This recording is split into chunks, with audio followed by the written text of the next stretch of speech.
Достар, саумал жайлы айтатын болсақ, саумалдың емдік қасиеті қымызға қарағанда әлдеқайда жоғары. Қазір мысалы дүкендерде сублимированный саумал сатып жатыр. Биенің сүтін минус 55 градуста қатырады. Сосын қатқан сүтті плюс 30 градуста кептіреді. Сондағы кептірген сүт ол мына сублимированный саумал деп аталып дүкендерде сатылып жатыр. Таза биенің сүтіне қарағанда дүкендегі сублимированный саумал ол 10%-ға ғана өзінің емдік күшін жоғалтады. Бірақ 24 күнге сақтау мерзіміне ие болады.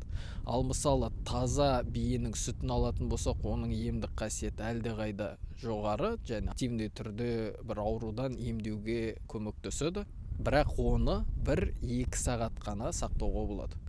Содан кейін ол ашып кетеді. Сондықтан оны ішу қиын. Таза биенің сүтін ол үшін бие сауатын жердің жанында орналасып, күнде таңертең сауғаннан кейін ішіп отыру керек.